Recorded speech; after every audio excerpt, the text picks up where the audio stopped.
ಜೈಲುಗಳಲ್ಲಿ ಅಕ್ರಮಗಳಿಗೆ break ಬೀಳ್ತಾನೇ ಇಲ್ಲ. ಆದ್ರೀಗ ಕಾರಾಗೃಹ ಇಲಾಖೆ ಹೊಣೆ ಹೊತ್ತಿರುವ ಅಲೋಕ್ ಕುಮಾರ್ ರೂಲ್ಸ್ಗಳನ್ನ ಟೈಟ್ ಮಾಡ್ತಿದ್ದಾರೆ. ಜೈಲಿನಲ್ಲಿದ್ದ ಹಲವು ವಸ್ತುಗಳನ್ನ ಸೀಸ್ ಮಾಡಿದ್ದಾರೆ.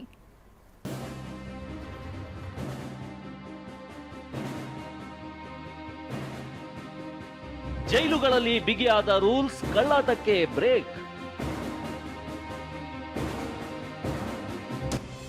ಜಿಲ್ಲಾ ಕಾರಾಗೃಹಗಳಲ್ಲಿ ದಾಳಿ, ಮೊಬೈಲ್, ಗಾಂಜಾ ವಶಕ್ಕೆ.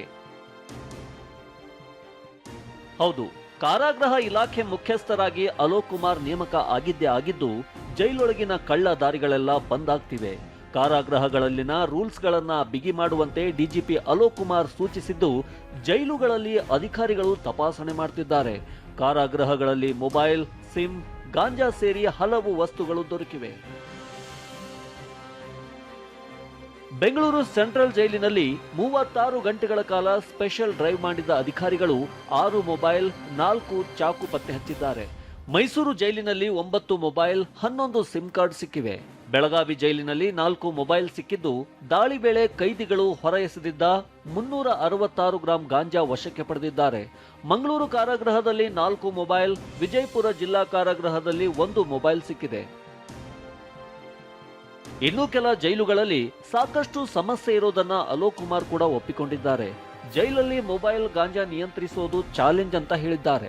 ಇದರಲ್ಲಿ ಅಧಿಕಾರಿಗಳು ಶಾಮೀಲಾಗಿರೋದರ ಬಗ್ಗೆ ತನಿಖೆ ಮಾಡೋದಾಗಿ ಡಿಜಿಪಿ ಹೇಳಿದ್ದಾರೆ.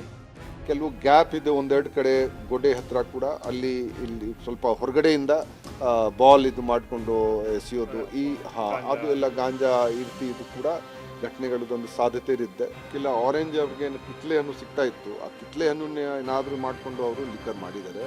ಮತ್ತು ಇದು ಸಿಗುತ್ತೆ ಚಿಕ್ಕು. ಸೊ ಈಗ ಬ್ಯಾನ್ ಮಾಡಿದ್ದಾರೆ ಅವರು, ನಮ್ಮವರು ಕಿತ್ಲೆ ಹಣ್ಣು ಮತ್ತು ಚಿಕ್ಕು ಬ್ಯಾನ್ ಮಾಡಿದ್ದಾರೆ. ಆದರೆ ಅವರು ಬೇರೆ ಹುಡುಕ್ತಾರೆ, ಅವರು ಬೇರೆ ಹಣ್ಣಿಂದ ಪ್ರಿಪೇರ್ ಮಾಡೋಕ್ಕೆ. ರೇಡ್ ಇದು ಒಂದು ನೆಟ್ವರ್ಕ್ ಏನಿದೆ, ನಾವು ಪತ್ತೆ ಮಾಡೋದು ಮತ್ತು ಧ್ವಂಸ ಮಾಡೋದು ಅದು ಬಹಳ ಮುಖ್ಯ. ಜೈಲೊಳಗೆ ಕೈದಿಗಳ ದರ್ಬಾರ್ ಆಗಿಂದಾಗೆ ಬೆಳಕಿಗೆ ಬರುತ್ತೆ.